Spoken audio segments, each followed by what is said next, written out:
অনেক ফ্রেশার্স ভাই বোনেরা ডাক পেয়েছে, খুব ভালো লাগলো। এবং 9-10-এ জেনারেলি ফ্রেশার্স ডাক পাওয়া যে কোনো সাবজেক্টের পক্ষেই কিন্তু খুবই কঠিনই ব্যাপার ছিল। তারপরেও যারা ডাক পেয়েছে আমার সমীকরণে বলছে তাদের চাকরি কনফার্ম। তার কারণ হলো এই জেনারেলি এক্সপিরিয়েন্স নাম্বার থাকা ছেলেমেয়েরা 11-12-এ অনেকেই বেরিয়ে যাবে। এই জায়গাটা একেবারে প্রায় ফাঁকা মাঠের গোলের মতোই। যেহেতু এসএসসির সেকেন্ড ফেজ ভেরিফিকেশন বলে কিছু দেখলাম না, আর সিট বাড়ানো তো সেরকমভাবে হলোই না। কিন্তু বর্তমানে অনেক ফ্রেশার্স ভাই বোনদেরকে দেখছি যে 2016-র অনেক ক্যান্ডিডেট ডাক পায়নি নবম দশমে, বিশেষ করে ফিজিক্যাল সায়েন্স, ম্যাথ ইত্যাদি ইত্যাদি সাবজেক্টে। এবং কোট আনকোট তারা এই কথাটা বলছে যে ও ভিক্ষার 10 নাম্বার পেয়েও তারা ডাক পেল না। আপনারা আগামী দিনে শিক্ষক হবেন, প্রথমেই বলি মানসিকতা পরিবর্তন করুন।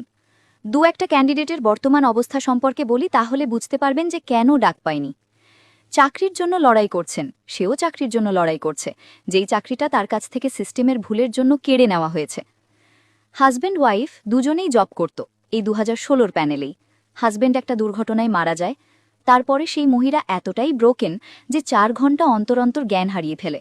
ব্যাঙ্গালোরে একটা চিকিৎসার পর জানা গেছে যে ওনার নিউরো সংক্রান্ত কিছু প্রবলেম হয়েছে এবং ধীরে ধীরে তার এই ডিজিজটা পার্কিনসন ডিজিজের দিকে এগিয়ে যাচ্ছে। সেই অবস্থায় তিনি পরীক্ষা অ্যাটেন্ড করে এসেছেন এবং ওনার সাবজেক্টে উনি 48 পেয়েছেন।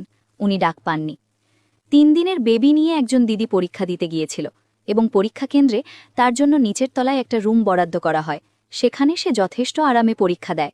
সে ডাক পায়নি, তার কারণ তার পড়াশোনাই করা হয়নি।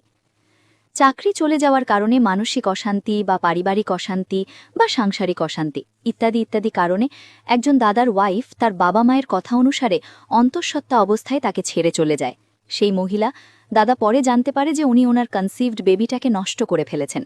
ওই ব্যক্তির মনের উপর দিয়ে কি টেনশন গিয়েছে বুঝতে পারছেন।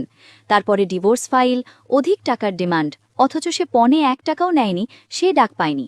কুচবিহারের এক দাদা চাকরি চলে যাওয়ার কারণে তার বাবা হার্ট অ্যাটাক করে মারা যায়। পরবর্তীকালে পরীক্ষার একদিন আগে তার সন্তান কোনো একটা বিশেষ কারণে মারা যায়। সে পরীক্ষা অ্যাটেন্ড করেছে, সে ডাক পায়নি, অথচ সে গতবার র্যাঙ্ক হোল্ড করেছিল। তার যোগ্যতাকে নিয়ে প্রশ্ন করেন। নেতাজি ইনডোর স্টেডিয়ামে ডেকে যেদিন ABCD প্ল্যান শোনাচ্ছিলেন, সেদিনই একজন দিদি বাড়ি ফেরার পথে সেরেব্রাল অ্যাট্যাক হয়। নিজে চলাফেরা করতে পারে না, ক্রাউচের উপরে ভর দিয়ে চলাফেরা করতে হয়। আপনি কিন্তু তার থেকে বেশি যোগ্য। ও ভিক্ষার 10 নাম্বার পেয়েও ডাক পায়নি। 11টি কেমো নেওয়ার পরেও ফিজিক্যাল সায়েন্স সাবজেক্টে পড়াশোনা করে শেষ চেষ্টা করে সে ডাক পায়নি। অনেকের মাথায় এটা ঢুকিয়ে দেওয়া হয়েছিল যে এরা আদমরা, এরা ওয়াই চ্যানেলে দিনের পর রাত আন্দোলনে কাটাচ্ছে, রাস্তায় পথে ঘাটে কাটাচ্ছে, এরা পড়ার সুযোগ পায়নি। তোমরা পরীক্ষায় বসো, তোমরা পরীক্ষায় বসলেই চাকরি পেয়ে যাবে, তার জন্য 16 সিট তোমাদের সঙ্গে ইনক্লুড করা হয়েছে, এই নিয়ে তোমরা একটাও কথা বলো না। এবং পরীক্ষাটাকে এমনভাবে সহজ করে দেওয়া হলো সবার পাশ করার জন্য। তখন তারা নিজেদেরকে অধিকতর যোগ্য হিসাবে প্রমাণ করার জন্য এই 16 ক্যান্ডিডেটদেরকেই কেবল টার্গেট করতে লাগলো। কেন?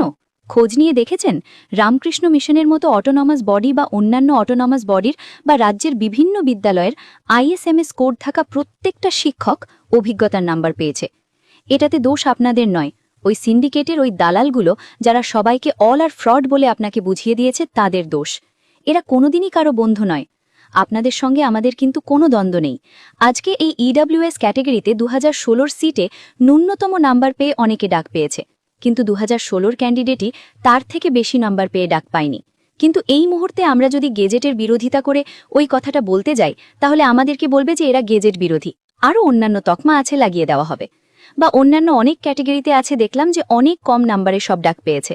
একটা কথা মনে রাখবেন, আপনারা কিছু পাওয়ার আশায় লড়ছেন, আর আমরা আমাদের সবকিছু কেড়ে নেওয়ার জায়গা থেকে লড়ছি।